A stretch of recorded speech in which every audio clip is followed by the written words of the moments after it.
Welcome into episode 43 of the Weekendology podcast. This is the only podcast with the hottest takes, the best talking points, and the stories to spark your weekend conversations. So for everything related to all the best topics from music, movies, sports, food, and more, we've got you covered. My name's Will Deichley, alongside my good old pal, Aaron B-U-R-G Berg. Aaron, what's up, buddy? Hello. Hello. Welcome to the show. Oh, appreciate me being here. Yeah, I'm happy that you're here. It's like my other half, you know? I don't go anywhere without you.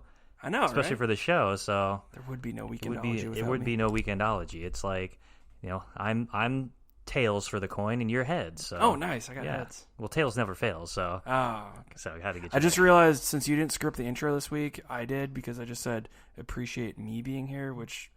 I mean, doesn't make I any appreciate sense. me being So- here as well, so we're all good. Yeah, okay. It's all good. I kept the intro short and simple this week, so... Yeah, you wanted to you Yeah. wanted to make sure you could nail it, right? Yeah, redeem myself from the debacles of last few episodes. Just sitting there staring at it. I got this one. I got it this week. We're going to take number 7 for this now.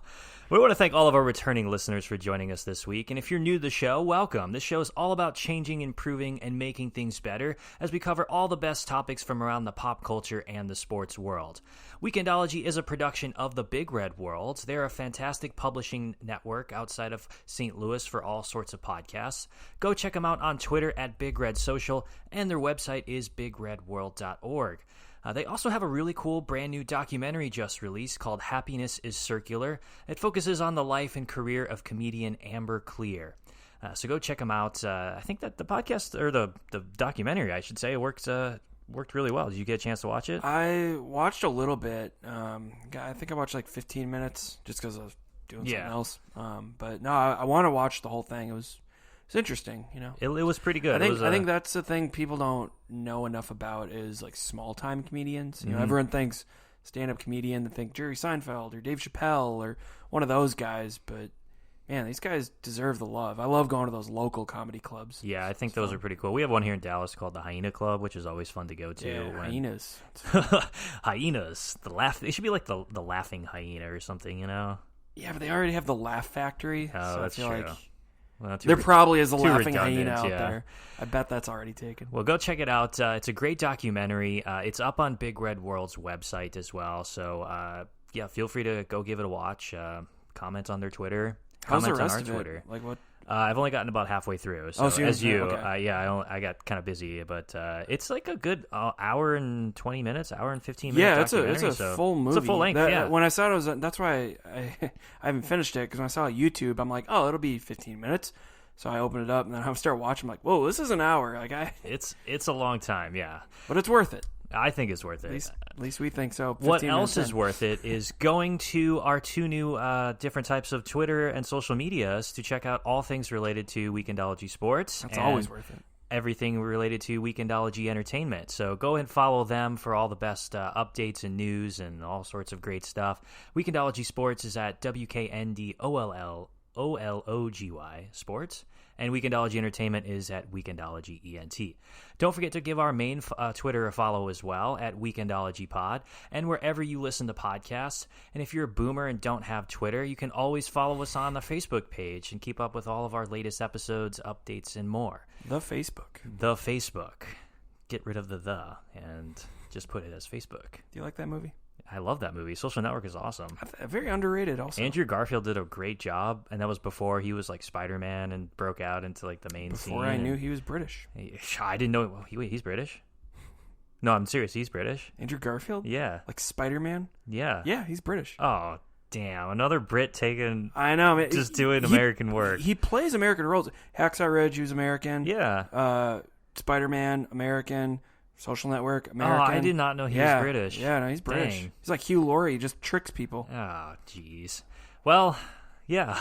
I didn't know that. So you learn something new every day. That's why you should follow the Weekendology podcast, because you'll learn fun facts. You will learn fun facts. And as you listen to this week's episode, make sure to go rate on Spotify or Apple Podcasts or iHeartRadio or wherever you're listening from. Hit that subscribe button. It really helps us get noticed. It takes just a couple seconds. And support what you love, and maybe we'll have you on an episode if you suggest an episode topic. So we would love to hear from you guys. If you support us, we'll just throw you on the episode. We'll support you right back, and make sure you're a part of our micro-influencer ecosystem here on Weekendology. Don't forget to go check out Lionfish Promotions too. They're always sponsoring us. If you're a business or in some need of some cool swag to give out to employees, clients, or even build the brand of your business, Lionfish Promotions has you covered. They offer literally everything from pens, notebooks, cups, mugs, t-shirts, and more to be branded with your own personal logo. So go check out Lionfish Promotions at www.lionfishpromotions.com, and make sure to use the code WEEKEND for 10% off of your first purchase. And we would appreciate all of your support. They're very loyal to the very Weekendology loyal. podcast. Yeah, I mean, who wouldn't be loyal to us, Aaron? I mean, everybody loves us. No one in their right that's not in their right mind. We are pretty much the upper echelons of the micro-influencers. We're the Joe Rogans of the small time podcast people. So and support your small business. Exactly. Yeah, backbone of America. So the backbone of the podcast networks. Well, Aaron there would be no podcast without Aaron. So we need you. We need you to support Aaron. Yeah, just me. That's how it goes. Give me your money. So, Aaron, before we kick off the show, I thought we'd introduce kind of a brand new segment to the show within the intro. Since we're all such big movie, TV, podcast fans, we thought we'd bring you our pick of the week, so to speak. A best podcast, movie, or streaming recommendation from around the industry and things we're kind of enjoying right now. We need some special effects for that, like a sound effect when we do the pick of the week. Do. Maybe I'll edit some of that stuff in there. So You Want to Be a Millionaire? Or Who Wants to Be a Millionaire? Yeah, Who Wants to Be a Millionaire? I don't know, something like that. Regis. So my pick of the week is a cool podcast I just discovered by Serial Productions. It's called Nice White Parents. It follows the school system in New York and explores racism in the school system and how white parents influence enrollment rates. So it's actually a really, really well done podcast. It's recorded over a few years, actually. So it's kind of one of those in like a long-term type of recording, and then they're finally publishing it and putting it out there. And it's on about 5 episodes right now, so it's new. Yeah, it's new. Wow, so okay. They started recording it a few years ago. Obviously the pandemic hit, so that kind of took about 7 months out of the production with it, and then they're finally getting back to it. We kept trucking along. We kept the content flowing. But come on, Serial. Exactly. But yeah, go check it out. It's on Apple, it's on Spotify, pretty much wherever you listen to podcasts. But it's called Nice White Parents. It's pretty good. So I will check that out myself. Go check it out. What's your pick of the week, Aaron? What are you watching or listening to? Podcasts, I listen to the same old stuff. So shout out Crime and Sports. But watching, I'd say Our Time. Our Time? Yeah, it's on ESPN Plus though. So no peasants allowed. No peasants. But if you have ESPN Plus, Our Time, it's about the Oklahoma State football team. Very interesting. It's like Hard Knocks, which I'm also watching. But everyone watches. I feel like Hard that show's Knocks. been going on forever, though. Hard Knocks? Yeah. Oh, yeah. 20 years. Oh, my gosh. Crazy. Yeah. That's a long time. The Ravens, the Super Bowl champion Ravens, the year Ray Lewis murdered a guy. That was their their first season for Hard Knocks. So, but yeah, Our Time is about Oklahoma State football. It's amazing how they produced it. I mean, it's so good. It's produced just like Hard Knocks. I mean, you don't get like the cussing and stuff because it's ESPN, which is kind of a downside. But other than that, though, like the actual footage they get and the interviews featuring our boy Mike Gundy. He's a man, and he's Mike 40. Gundy's there. What a man. I'm a man. What a machine. I'm 40. Well, he's like 55 now or something. So yeah. That was a long time ago. But So it's funny about people yelling at him. But that's awesome. Well, no, it's really good. I was props to ESPN because they do a lot of documentary type stuff and it's good. But I was watching Miles to Go about the Kansas football team, and that was pretty good. But it was so long, and I I don't know, it just didn't have the same feel. But this one, it's really got that Hard Knocks feel. So Okay. check it out. All Our right. Time, Our featuring Time. Oklahoma State Check it football. out. Put it up there, along with Nice White Parents. And Mine yeah, was very academic, and thought-provoking. That's and pretty, yeah. that's about par for the course, for us. So. Yeah, I have been reading a lot. Wow. Recently. Aaron's Yeah. reading a book. I've been cracking open the books, but they're sports books. So, Okay. Well, that still counts. yeah, Reading is typical, reading, so right? it doesn't matter. That's as academic I get. It's books. So on to the show now, Aaron. With our entertainment pick of the week, we thought we'd go and stay into that genre for our episode this week. So you ever feel like you're just kind of stretched for time, too much content, things pulling you in Yeah, I every can't which finish way. the Amber Clear story. You can't even finish it because you just got to move on to a new show or a new podcast. So we were kind of brainstorming and thought that there's just so many movies, so many TV shows to binge watch, so many streaming services to subscribe to, that it's so overwhelming. And so we thought, well, does Hollywood have a content problem? Is there too much content? And is so much of it too bad? Is it too much bad content, Aaron? So that's our topic for today. So what do you think? I mean, do you feel like there's like a content overload in the entertainment industry or Hollywood or just in general? It's tough because the flip side to that I really like is, and we'll get into this later, but everyone can make content now. So stories you might not hear can be produced. People that maybe didn't have the means, let's say 20 years ago, they can produce whatever they want now. They can tell these stories, get these out. It's not all just mainstream stories, really, especially coming from I'm really into documentaries. So documentaries or other podcasts where they're telling a story about something or someone. I think that's the benefit. However, there is so much, and it's overwhelming. And on top of that, we have all these different streaming, Amazon Prime, It's insane. Hulu, ESPN Plus. I mean, every channel pretty much has a streaming platform. Yeah, now. it's not Peacock got released when NBC. I mean, even though we're just limiting it to movies and TV shows, it's not just watchable content. It's listenable content too. I mean, obviously, there's so many podcasts out there. There's so many different types of, I guess, music. Too many genres of music and stuff. So there's so much entertainment content that's out there that I feel like that now. I mean, even with movie theaters being a little bit MIA, the streaming platforms have picked it up quite a bit with Netflix and Hulu and Amazon releasing all of these crazy original shows and movies and stuff. And Disney I don't Plus. know. I feel like that there's so much content and there's so much it's pulling my attention this way and that I'm just like I'm left paralyzed. Well, I'm like, well, I haven't kept up on the shows that I've needed to keep up on. And you can't even appreciate content. And that's the thing. We've talked about this before. Yeah, but it's worth bringing up again. I feel like they don't try as hard in these shows because, well, you can go watch something else, And same thing with music. And I love music, and I've found this, especially rap music. People don't make real lyrically important music. They just make whatever people can dance to because you're going to throw it on a playlist. They make money because artists make money on Spotify by getting added to these playlists. So they just want to make whatever's catchy to get on multiple playlists, which is fine because, then there's, in the music's case, there's plenty to go through and dance to. Yeah. Playlists are cool. I don't have to shuffle through a bunch of CDs. Same thing with TV. I could watch 3-4 shows in a night. I could watch 2 movies. I could just kind of skim through. And that's bad that we have that much time on our hands, though. Yeah, it's kind of we can watch 3 movies in I'm a not night. saying I do that often, but I'm not going to say I don't. No, do it. I know what you mean, though. I mean, I'm fine for having people be independent, entertainers, or even people like Hollywood release movies. I want entertainment. I think now is the best time to have it. We need it more than ever. Well, and some of those low budget movies are so good too. Yeah, they're not made by a big production.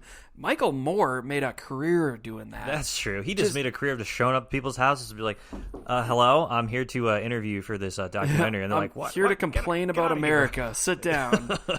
But I feel like lower production costs and advances in, I guess, more of the digital technology. Anybody can create a movie nowadays, so the barrier of entry is pretty low, so to speak. And obviously for Hollywood, they have certain standards, but I feel like the standards have dropped quite a bit in the last few years. especially with so many movies being produced and the quality of which keeps going down. Everyone wants to be that next Spielberg or get that next great movie that leads to another. And I mean, that won't happen. No, I mean, I don't if think so. if that trend, look at Quentin Tarantino. He has 10 movies. I mean, he's such Yeah. a low number. Same with Christopher Nolan. He's only got 8, 9, 10 movies as well. So right, and they're all really good quality. Right, and even Spielberg, he doesn't have. I mean, for as long as he's been doing it, he's been at it for 40 years. I mean, these guys don't have a ton of movies because they put everything they have into each one. It takes a lot of time. As it should, yeah. Exactly, and that's the thing I think is kind of sad. We're not going to have that anymore. It just won't, because it's all about quantity over quality now. So people need to just pump out these movies, pump out music, pump out podcasts, just whatever content to get out there, because none of us have attention spans anymore, no matter what your age. Yeah. Everyone's just so used to the constant stuff being thrown at you and flashing and, okay, watch this. Okay, go to this now. Multiple devices. I mean, I listen to music and watch TV at the same time. There's multiple times where I'm watching 2 different sports games, playing a game on my phone, and also have something running on my iPad. But see that it's funny, especially when you do it with a movie that's on. That's so sad, because you should sit and actually watch the movie and follow a plot and think about it. But it's I only usually do it with movies that I'm not actively engaged in. But you don't even have to. I don't find interesting. But so. Seriously, you don't. I'm not saying all of them, but some movies you don't. Most movies now you don't need to, because the plots are simpler. There are sequels half the time, so it's like the other episode we did where I was able to predict the last third of the movie before I've never even seen it before. And because I knew by watching a ton of other movies before that this was just how it was going to go. It was pretty formulaic, and I knew exactly what was going to happen. Yeah, they're just trying to get them out and get them out and get them out. But then it's there's no good quality stuff. Yeah, there's nothing really that... Or there's less of it. I get you, yeah. So get this. So in 2004, there was about 490 movies released in theaters that year. Fast forward over to 2019, there's been an additional 100 movies stacked on top of each other released per year. So 2019 had about almost 800 movies released. So it's almost double to what it was. Is that in America? It's in America. Just in America. Just America. Yeah. So you went from That's crazy. About 500 to about 300 or about 800. So an increase of 300 extra movies per year over 15 years. That's like 1,500 movies or something. Well, think of how many movies win Oscars. Oh, probably not many. There's no way that some win multiple. So all 800 of those films are bangers and Hollywood blockbusters, and just going to be winning multiple Oscars. Maybe 5 of those do. Seriously, then that's the thing. And then throw in the snubs and the movies where people are oh, that one got passed up or whatever. Take those out too. There's still hundreds and hundreds of movies that are just. I feel like it's terrible. All of the movies that are not the Oscar winners or contenders, so those, they're all the mid-tier budgets with really bad comedies or rom-coms or super bad action flicks or cheesy things where they'll have one-liners and everything.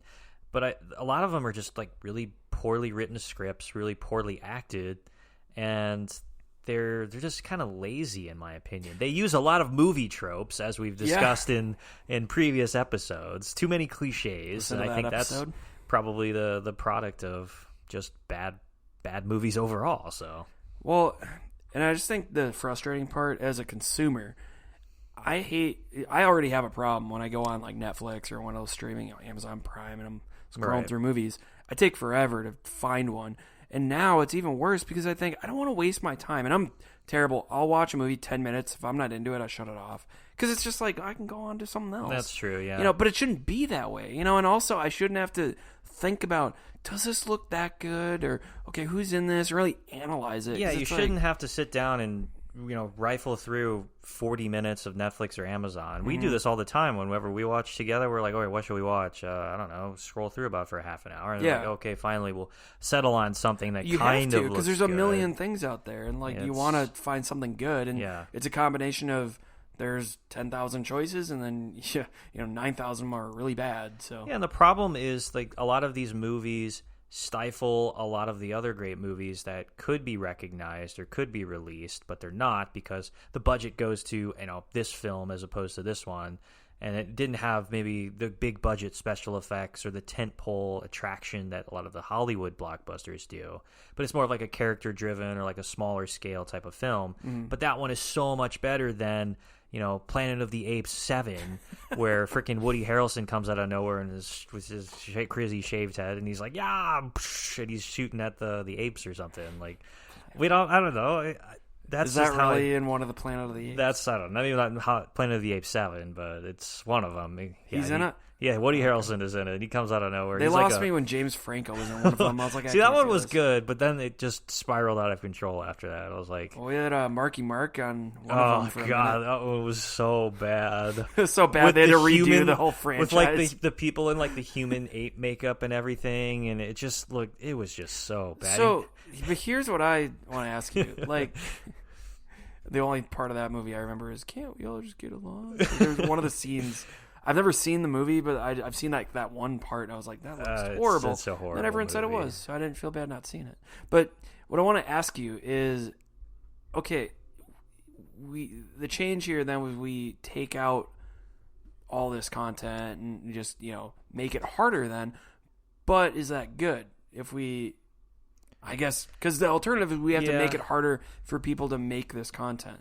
Whether it's movies or music or I don't TV know. shows. It's kind of a double-edged sword because one, if you know, kind of half or, you know, limit the content that's out there, and, you know, you focus on hopefully building out really good content. So all of the B-list, you know, movies turn into A-list movies, and so like all of your content's really good. Mm-hmm. But you miss out on, I guess, an endless stream of things to watch. Because some of the bad movies are actually decent. You're like, oh, that was so bad, it was funny. Well, I think, too, you miss out on the creativity because sometimes these really low budget, if it's, we'll stick with movies, like a director, if it's a low budget guy, I mean, some of those are really good. I mean, that's why they have like the Sundance Festival. You know? That's true, yeah. There's these movies that get missed, and I think if you, I mean, I don't really foresee a world that would go away from that because money's Neither money. do I, you yeah. know? And people are going to still and try there's no way Hollywood would ever cut the supply of movies because it's just more money for them. But Hopefully, if they're not... For the sake of argument, Yeah. let's say they just made it incredibly expensive to make movies, and any production, it was just super expensive. There's only a limited amount of actors you could choose. I mean, that is kind of sad, though, because then it's like for elites, you know? And then I think you're going to get into a problem of the same, and we already have this, the same actors doing the same movies, doing the same roles, same types of movies, you know, because it's the same director, you know, and so you're not getting that extra, you know, that something different in there. Whereas now it is good because you have so much content. You're going to get some off the wall stuff that, whoa, I've never seen that before. I've never seen this style. Or yeah, I think it's nice that, you know, they like the actors can flex their muscles obviously and do different types of work, so they're not pigeonholed into just doing one or the other. And yeah, I think the elitist mentality would probably be a product of if that happens. But I'm not saying, you know, like just limit some of the bad scripts and the bad movies that come out there, and just focus on making it as best as you can. So well, what I wonder too is when some of these movies come out, I'm like, how did they make any money? How did they not just lose? Even if it's super low budget, I mean, I'll watch some just awful stuff thinking, like, I'm trying to think of an example, but I watch it, I'm like, who saw this? Like, who paid for this? You know? I mean, how did this bring in I'll give you an money? example. Jack and Jill with Adam Sandler. Okay, but, that's different, that though. movie, but who would go and watch that? Because like, it's Adam Sandler. Because he's got the Eminem thing. He can put out stuff he knows and will admit is awful because he knows people will still see it. And I know we've ripped Adam Sandler to shreds on this podcast. Dude, he's before, doing what Eminem did with Relapse. He put out a purposely bad album, or in his case, a movie. Yeah. And he knew it sucked, but he was doing it just because he knew, like, I can mail this in and people will still pay me and I'll still be rich. All right, so that's what he's doing. I've got another example for you. This was released a long time ago. It's called Dragon Wars. It was like a very B-list. Yeah. Like, it was basically just a bunch of dragons fighting each other in like a giant, you know, CGI battle in the cities and everything. I went and saw it with my brother I was like, It was in theaters? It was in theaters. I was like, sure, I'll take my brother to see a movie. This is like 10 years ago or something, so it's like, oh, that'd be fine. It was so bad. Yeah. I sat through, it was 90 minutes. And any movie that's 90 minutes in the theaters is either a comedy or just really just B-list, like, complete and even crap. a comedy, it's like just a really like lowbrow. There was like 4 people in the theater on opening night. It was basically just a bunch of, it was a foreign Asian flick dubbed over with American. That's what I mean. But it was like American accents they were trying to do, and the CGI was so bad. Like, it was absolutely garbage. maybe in like whatever country it's from, they thought that was cool, but but it was an American made thing. It just tried to make it look like it was like a foreign made movie though.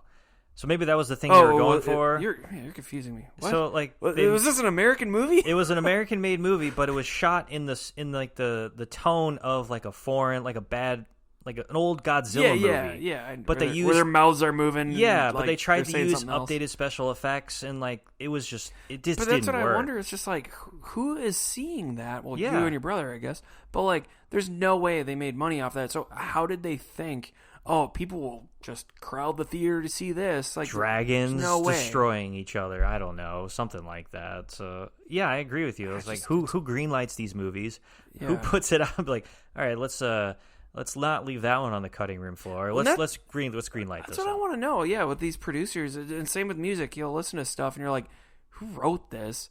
And who's like, yep, this will work. This is good. Well, that's what I think about when all of these Netflix or streaming originals are pumped out as well. Mm-hmm. Like, the streaming releases haven't stopped at all, especially with the pandemic. Some of them have even been pushed up in production or releases to fill that void in content to forever feed you, the next thing to watch. In 2019, Netflix dropped 371 new movies and shows, just specifically Netflix originals. Yeah. That's 371 new pieces of content just on Netflix alone. It shows you how much money they have. Think of how many streaming services there are. There's Hulu, Amazon, That's crazy. like Sling TV. Well, they may do originals, but like there's, I don't know, Quibi now or something. There's so many of them out there. It's like, how does anyone ever find time to watch any of this? I think the crazy thing is they can keep putting money into those, and the actors, especially in Netflix, like the actors they get are usually like A-list. Or they're pretty maybe decent B-list. too. They're like washed up A-list people, But yeah, they're getting decent actors in them, and they have to pay them a lot of money. I mean, think about how much money they're putting into all that. Like, that just shows you. And it's not like they make money off of new subscribers, but there's only this handful, like there's a finite number of people who can subscribe to Netflix and stay subscribed, because what do you get? You're going to end up getting the entire world subscribed, like 6 billion people or something. There's no way. Yeah. So I would say maybe like 100 or so million people subscribe to Netflix, 200 million. And like, I feel like there's a plateau that you can go to until you decide, okay, well, we have to change the model or change, I don't know. Well, I think because they market to different age groups, so that way, like when kids get older, like teenagers, they'll market to teenagers and get that group, and these groups that you get, you're 18 and you can get your Netflix account, right. So they'll put more. They're looking at like those numbers to market to, so they can keep that number filled. So get this. So out of that 371 new shows that they released, only I say less than 50% made it to their second season. And that's what I was gonna say. So that's what I find crazy, because they have to think about, if they're putting out just junk, I mean, people are gonna unsubscribe. Oh, yeah. I've done it. I've unsubscribed from several streaming platforms because I'm just like, I almost did from Netflix, because I mean, luckily there's a couple of shows where I'll like stick around just for those, and once in a while they'll put out something I like. They'll have a couple things where every couple months they'll be like, okay, I like this, or I like this type of show. Right. But I mean, man, that's the thing. Like, there was a while where I was like, I don't need Netflix. I have Amazon Prime already. I have Hulu. I have ESPN Plus, and they got documentaries. I have HBO. I have these other options, and I'm paying good money. I mean, HBO, I'm paying like $16 a month. I feel like I'm spending like more than I would for cable or whatever, but I mean, it's worthless to have cable because you're not going to get the premiere shows. You're not going to get, right. these TV shows you can watch along with live TV or certain stuff like that. And I mean, I can think of a couple good Netflix originals that are pretty good. Like Bird Box is decent. I watched this movie called The Old Guard not too long ago with Charlize Theron. So I don't know if that's how you say her name or whatever, but that was pretty good.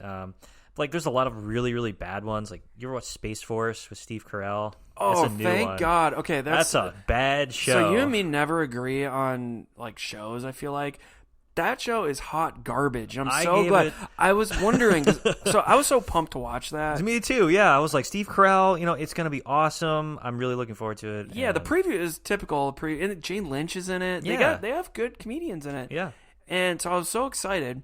Dude, I didn't even finish the first episode. I got like 15 minutes in. I'm like, I haven't even like cracked a smile. I'm like, is this supposed to be funny? Honestly, I was wondering if it was me. I watched 4 episodes of it because I'll keep giving it a shot. God bless your soul. And I was like, okay, it has to keep getting better. It can't be this bad. There's 10 episodes in the season, right? Yeah, and I honestly only smiled one time. And that's when he was talking about, I don't know, it was some scene with like a monkey in space or something. And I was like, monkey in space. That's kind of funny. But like, that's the only time I laughed in, 2 hours of TV. I was like, this is supposed to be a comedy, right? Also, like, just like, what's up with his voice? Is he talking funny? Yeah, he's supposed to be like this, like a general or I don't know, like a colonel or something. So he's supposed to be like he a was gruff talking military so man. weird. Yeah, I was like, supposed to like be super rigid and everything. Because like in the beginning, they show him waking up. He's like makes his bed at like 4 a.m. Yeah, but isn't he super perfect? And isn't he rigid in the office? Yeah, he's a military dude. So like, why didn't he just be Michael Scott? Well, because Michael Scott's just like super not. He's like the opposite of who he plays in. But Space that would have been Force, funnier if he would have just been like the stupid general. I know that's like not really a thing, but the show is stupid. Yeah, that so would who cares? That would have been like, better. But he should have. And I think that's why I went in thinking like he's gonna be like an inept, like stupid general, like Steve Carell usually plays, right. And then like, but be really passionate about the Space Force and like try to really like. Do well in it and all that stuff, just like The Office. He should have just played his Office character. And even though that's not original, it was just it would have been funny. But instead, he tried to. It was almost like they wanted to make fun of Space Force, like in real life. Which is weird to think that's a real thing. So it's weird, but like, I mean, it is weird. But it's no, like, I get what they were trying to do. It just wasn't. It just didn't come off. It felt like well. a political commentary to me. I think there was too much of an agenda with it, too much of a point they were trying to make, and it just didn't come off with it. Another really bad movie that was a Netflix original was Triple Frontier with Ben Affleck, and it was like a army dude or something. I don't know. He's in some trash movies. It was a shoot 'em up action flick. I was like, this should be him. good. I like Ben Affleck. It was hot garbage. Don't watch it. That's the bad side. What's the other one we were talking about a while ago with Forrest Whitaker, Tornado or something like that? We're driving away from the storm. Oh yeah, it was like some apocalyptic storm or something. Yeah. The dude is like and his wife's dad is Forrest Whitaker, and Forrest Whitaker is just like he's like the most hardcore dad. Yeah, what he's are you doing, like, my daughter? I hate you. I'll never trust you. You're never good enough for my daughter. And then at the end, before he dies, he's like, you were always good enough for my daughter. Well, the ending is just stupid. It doesn't really like have a true. The ending is just. It just ends. Yeah, they just ends. There's really no ending to it. I don't know remember that what it is, but it's bad. Well, they keep driving. They keep just. Like he doesn't die, so it's kind of like does he die? Like what happens? I don't know. It's because they're going to leave the door open for a sequel. Exactly. Some of the other really good ones that I watched though recently, because like all those original streamings are terrible movies. Most of them are pretty bad, but some of them are good. A Hulu original at Palm Springs with Andy Samberg and Kristen Milioti. He's like stuck in like a groundhog loop at Palm Springs, but it's a pretty endearing comedy, and who is it? The dude who does the farmers commercials. Oh yeah, Juno's dad. Yeah, that's one way to describe. I can't remember his name. That's his name. He's in it, so it's got some good actors in it. So Palm Springs is a good one. Old Guard, which is I talked about earlier, which is really good. And then one of my favorite shows, Defending Jacob, has got my boy Chris Evans in it. Oh, you love Chris Evans. I love Chris Evans, but it's an Apple TV exclusive. Man crush. Which is another subscription service. But I think that was the only show I watched the entire series in 2 days. Like I binge watched all 8 episodes within like 10 hours or something. So it was that. Love you some Chris Evans. It was such a great show though. So how can I not? Sure. I love Chris Evans. He makes the performance. I wish I could meet Chris Evans. I got a man crush on Chris Evans. So man. what can I say? It. Do you have any other streaming suggestions or what'd you say? Nothing. Oh, okay. I'll go back in recording and listen to that. So no, I mean, I don't know, man. Like I just watch sports stuff. So well, how about this then? I'm all about the documentaries though. That's a thing. Like I just think, and that's why I'm a big. It's so tough for me to like talk about this subject because I'm a big proponent of like all this content. To me, in the end of the day, is a good thing. I'm glad that there's so much, and I'm glad that so many streaming services have these options, so that way I can see, like I said, see these stories and see these things that probably wouldn't have gotten produced or even made it to, a storyboard 20 years ago, because they didn't think I feel like people wanted to do things a certain way, whereas now all that went out the window, and it's like, we can make a show about anything. We can make a movie about anything. Anyone That's can true, make yeah. this movie. Yeah. It's not the same old directors. So what do you think is going to, like, what's the future of movies and TVs? Because I don't really think movies are obviously never going to go away, and neither are streaming services. Yeah. So I think it's going to just keep getting more and more and more. I think, like I said before, I think the problem will be that there's too many options that aren't very good, and then people will start canceling certain subscriptions. However, it's become so ingrained, especially in our generation, and it's going to go forward. People are always going to stream something, and they're always going to have multiple streaming services. I know I don't need Hulu, Amazon, HBO, and Netflix. I really don't. I mean, you don't need it, but that's probably a waste of money at the end of the day. However, there's certain things, like I said, there's certain things on Netflix, like I'm trying to think. Nothing's popping in my head immediately, but there's just certain types of shows that come out on Netflix that I'm like, oh yeah, I really like that, and I will keep it when that comes out. HBO, yeah, Hard Knocks, I will keep that because when Hard Knocks comes out, or sometimes I'll do, any of their sports documentaries are just pure gold, so I'll keep HBO for that. Hulu I keep for like live TV. And they have some good original content too. Yeah. And then like Amazon, I keep for movies specifically. So I have each one because each one's good at something, in my opinion. Yeah, I mean, I think that's what the purpose is. I just think they just need to be careful though, especially like Netflix. I'm holding my prediction. Disney's buying Netflix in 10 years. Ooh, that's a bold prediction right there. I've been saying that for a while. That's a bold prediction. It's going to happen. Well, if they don't buy it, Amazon will. But yeah. Netflix will get purchased. But I just think like a streaming platform like Netflix can't get too high on their horse where they're like, oh, we can just put out whatever we want because grandfather Bob Iger isn't going to like that. He'll be retired long since then. He's already retired. Well, but he'll come back out of nowhere and be like, nobody, I'm not. But I just not think letting this happen. They need to watch what they're putting out though, because if they're putting out junk, number one, if they're in a position to get bought, make a lot of money, then they're going to want to have that value up there. But also, they don't want to just hurt their brand, and then people are like, oh, yeah, Netflix is just another one of the streaming services. Or, oh, that's old. Old people use Netflix, because they could run into that problem, that's too. That's true, yeah. Kind of like the Facebook problem, where now only a bunch of boomers do Facebook. And why wouldn't that, seriously, look at this trend. Why wouldn't that happen? Netflix was super popular with, I would say, the generation before us, because that started with the DVDs getting mailed. Right. And then our generation, huge. Maybe Gen Z as well, but I think that's going to start fading just because people are going to be like, oh, that's not cool. Disney Plus is the cool one now. Well, Hulu's it's the new cool. trend. So. But that's my point. These new trends are coming along, and if Netflix just keeps putting out crappy stuff, and I think they're doing a good job putting out timely, relevant.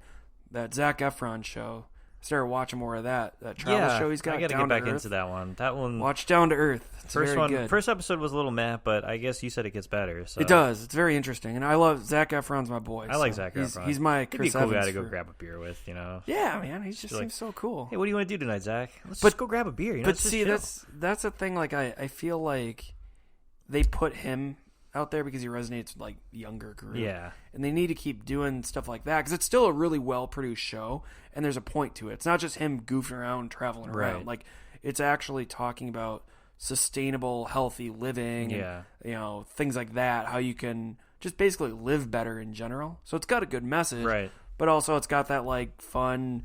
Hey, I'm just traveling the world. I don't know about anything, you know, like that side. Well, what I hope doesn't happen is that because I like going to the movie theaters, so I hope the streaming doesn't eventually overtake all of the movie theaters and those options as the prime pieces of entertainment. Because I don't think it will. It's been around too long. No, I don't think it will either. But that's kind of just like a thought that's in the back of my head. We've gone to theaters for.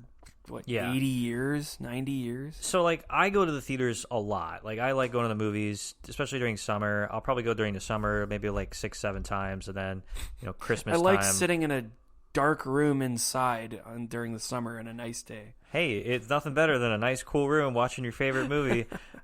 Eating some popcorn or some candy. I feel like that's more of a winter thing for me. I mean, because like summer and then like Christmas time is like your big movies that are released. So yeah, I just rather sit in a room in the dark during bad weather. Unless it's scorching hot. Yeah. So I guess. So, but I go maybe like 10 or 12 times a year.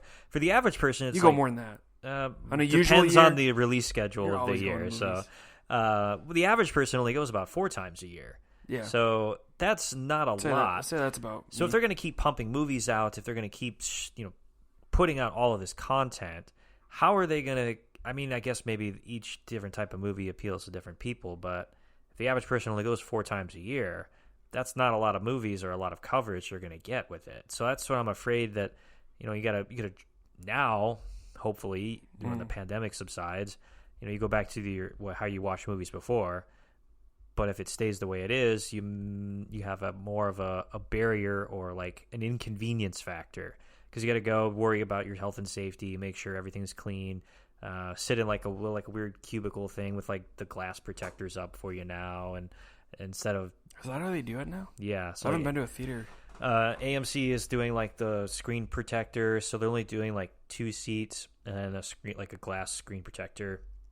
2 seats, glass screen protector, so on and so forth. So the seat numbers are limited. You feel like you're in the penalty box. Pretty much, yeah. You're like in the sin bin. But I get a sense that it kind of would like stifle the art form of some movies too. Like if there's so many movies that are released, you want to see those really good flicks, and you don't want to. What? Are you laughing at the word flicks? I am. Well, what? Is that a boomer thing to say? It sounds like it. Yeah, well, I'm a little bit more old-fashioned when it comes to... I just picture you talking to, like, your kids. Hey, you guys seeing a good flick tonight? But I'm very passionate about movies because I think it's the best art form that we have. It's the best way to, put music, imagery, emotion, everything that you want together. And for me, the best movies... It does put it all together. Yeah, for me, the best movies, I walk out of there thinking... It makes you think and rethink, and you talk about it over and over, and you talk about it years after it's released. Well, and you can watch it again and maybe have a different feeling or think about it differently. Yeah, so those are the truly good movies, and I feel like what happens to those movies if the budgets are smaller but more personally driven, but if they keep releasing so many crappy movies... Does Hollywood lose? And just going to streaming. Yeah, I think does it lose its like authentic art form? Going to the theater. Well, I think also you're going to see movies produced and shows for that matter, just everything produced at a lower quality because they're not made for a big screen. Right. They're just made for sitting on your couch. And what about and like the movies TV. that are like have real sets that they use? Like, because I've seen movies where pretty much the entire set they're on a green screen. Mm-hmm. That's cool when we're watching it, but.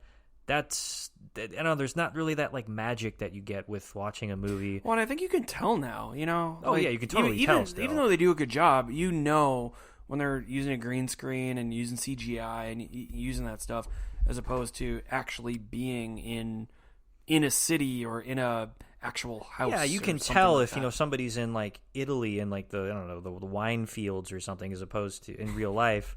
I'm just trying to think of like a scenic background or something that they would be in, as opposed to like a green screen of them being in the city or something. Like that loses its like authenticity for me, and it's I'm not really immersed into the movie itself. Yeah, I want to. That's how I feel too. I feel like when I watch a movie or really anything, especially dramatic stuff, I want to feel like it's real. You want to trick your brain and kind of put yourself in the situation, or think you're watching like real footage. And then after you're like, oh wow, that was, and that's how actors are good, because they can trick you exactly. Into that, and yeah, I think we will definitely see less of that, and I think that's something that needs to change, and they need to watch that, because if that gets too far, then I don't think people will stop watching movies, but they're definitely going to stop spending. People are going to be paying $30 for Mulan. If Mulan sucks, and like people spent $30 plus their subscription, you think they're going to do that again? No way. No, because if you think about it though, it's not as so much different as going to the movies themselves. Like you're going to spend probably $12 for $13 for a ticket anyway, plus popcorn and so on and so forth. So you're going to spend $30-$40 going to the movies anyway. But at least you get that chance to see it on the big screen. You get that immersion. You're hopefully going to a good movie, a movie you wanted to see. But then, you spend the money at home, and you're like, well, I mean, that is a lot of money. That's $37 then for the movie, and much. It's a lot of money to spend on something where just sit at home. I'm just sitting at home. I'm not getting that experience. Yeah. I also can watch something else that's completely free. Why would I pay for that? Yeah, I feel like there are some movies that deserve to just go straight to streaming, but there's other movies that need to be seen on the big screen, and I feel like more so the movies that are like lighthearted rom-coms or comedy flicks, or maybe some these like other action type of movies go straight to streaming, but they save the big releases where there's such a fascination with just like the summer blockbusters. So do you think that'll become a trend then, though? Do you think streaming will be kind of like the B-list stuff, and then theaters will keep the A-list stuff? I hope not, because then it pigeonholes them, like you said. So it's a good and a bad thing. So let's say, they do that, and you can only go to the movies to see, DiCaprio and Brad Pitt and, all the A-list actors. And then you go to streaming to see, any of the other actors. But then you... Tara Reid. Yeah. Sharknado 17, Revenge of the Cyclops or something, or... I don't know, whatever it is, but then you're like, well, maybe I would like to see Brad Pitt and Tara Reid together or something in a movie. Great movie. Exactly, sounds like a great flick.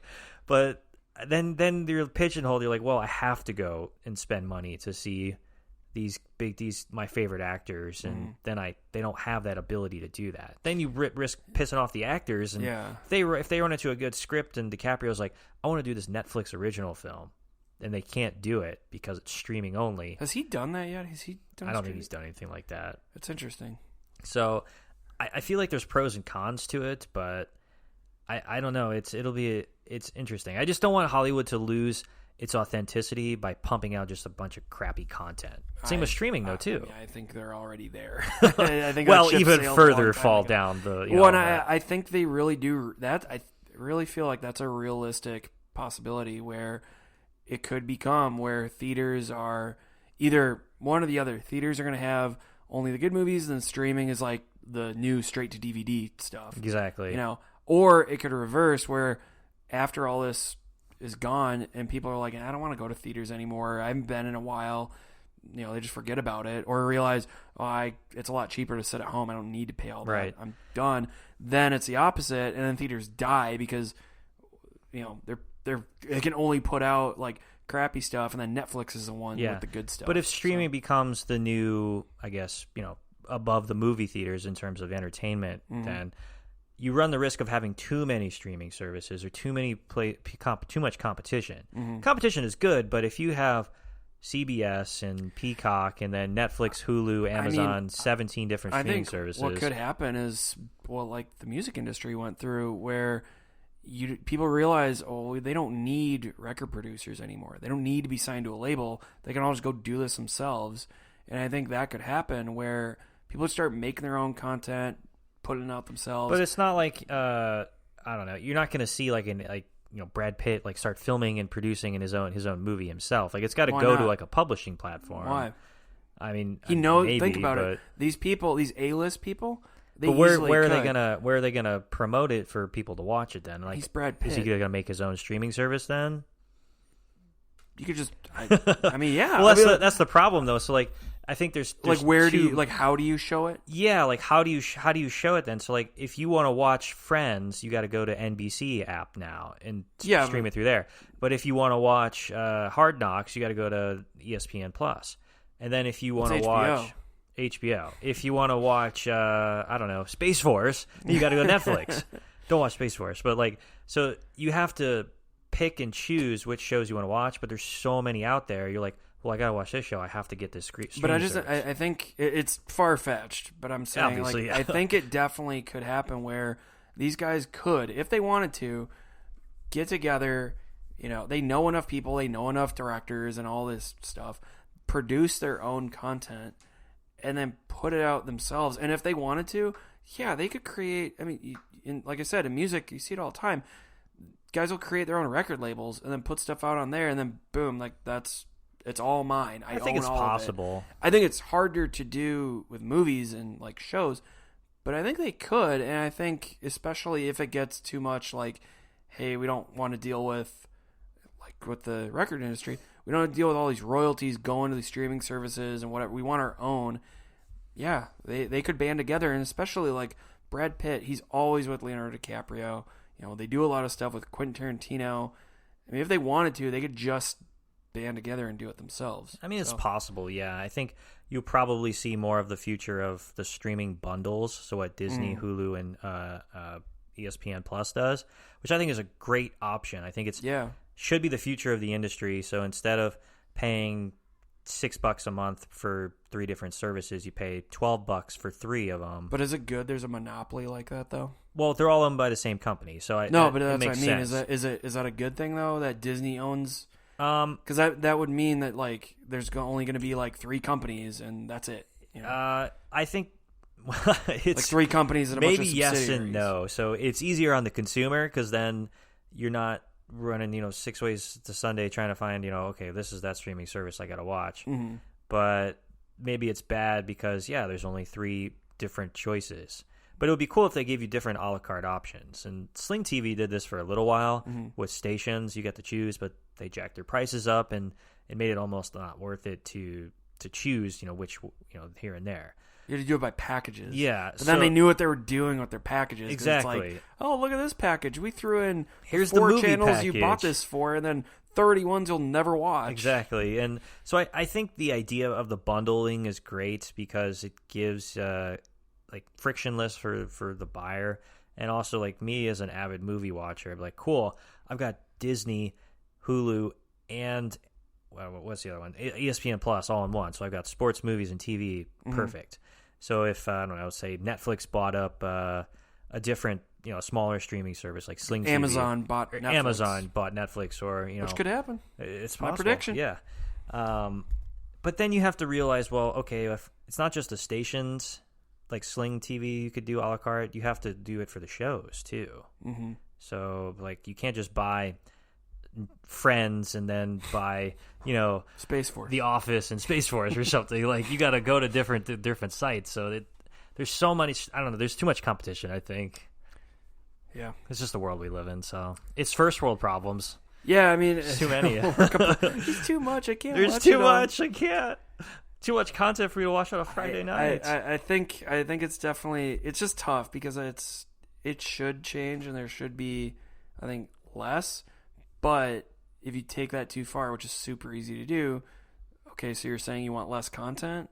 Well, yeah, I would like to see a website that lets you choose any streaming service you want and get a bundle for it and pay like a flat rate. So you choose that'd be the best. Hulu, Amazon. Also, why is Hulu like Hulu? Like, if I pay for Hulu TV, why is that not included with Disney Plus? That's how they get you. So yeah, freaking no, con artists, man. Like, oh, we'll give you Hulu and Disney Plus and ESPN Plus, which I have ESPN Plus and I have Hulu. So it's like, why don't I get Disney Plus? You can't bundle those. Nope. But it'll be cool to like, you pick like I want Peacock and then I want Amazon and I want Disney Plus. Mm-hmm. Two completely three different streaming services. Put them together. But so then you pay like $30 a month for all three of them as opposed to I don't know, $13 for Netflix and $10 for one of them. So it's but then they would all have to agree that like that's enough. Yeah, I know. That would. That's the ultimate change I want for streaming services. Just the ultimate a la carte. Choose. You can drop anyone you want and add another one. It's a perfect business model, if you ask me. But yeah, good luck trying to get them all to agree under that. Be like, oh no, you got to buy our bundle instead. We're gonna do $10, and Disney, you're gonna be okay with that. Amazon, you're gonna be okay with that. Like, no. I don't know. So any closing thoughts before we wrap it up here? I feel like we've kind of gone off on some wild tangents and stuff, but I'm gonna say it's tough, man, because I don't. This is one I don't really know my opinion on this because I have no opinion. I'll have an opinion, and then I think about it, and I'm like, well, but what if that happens? So I'm gonna just go on a limb and say my opinion on this is yes, there are too many options. There needs to be less, and I'm fine with cutting out some of those options and just having more good quality content. So I don't have to sit and look for half an hour on what I want to watch. Quantity isn't always better than quantity. Streaming services need to be bundled, I think, before if they they risk too much competition, and then just consumers just stop watching altogether. Because sometimes I just feel paralyzed. I'm like, I'm just not going to watch anything now because I can't figure it out. So yeah, it's not true. You watch stuff all the time. Yeah, I always find something. So you got 4 episodes into Space Force. That's definitely not true. I power through sometimes. So. But that's the episode. So if you liked what we talk about in this episode, we want to continue the conversation afterwards. Hit us up on Twitter, YouTube, and social media, and let us know all of your thoughts as well. Why are there so many movies and TV shows that are bad still coming out? Is there too many? And how do you feel about the pull of streaming services for your attention and dollars? Check us out at Weekendology Pod on Twitter. We're on Weekendology Sports at WKNDOLOGY Sports. Weekendology. And check us out on Weekendology Entertainment at Weekendology ENT.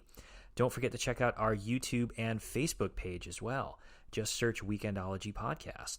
And don't forget to check out our latest social media posts where we give you all the best coverage on sports, music, movies, and more. We're on Big Red World, so they have a really cool... Exciting stuff coming out on the Big Red World Network. There's some good stuff. New and improved Big Red World Network coming soon. Colin Kessler has been working hard behind the scenes to give you all the best content. And I don't know, whatever he's doing behind the scenes. His velvety voice. Yeah. I don't whatever he's got planned, I'm sure it's going to be great. So go check out the Big Red World. They're at Big Red Social on their Twitter, and their website is bigredworld.com. Their documentary, Happiness is Circular, is also streaming now on their website. Don't forget to give us a follow on Twitter. We're on Weekendology Pod. Don't forget to follow us on Apple Podcasts. We're on Spreaker, iHeartRadio, Google Play, wherever you listen to. We've got new episodes premiering every Friday, so until then, we'll see you guys next time, and enjoy the weekend.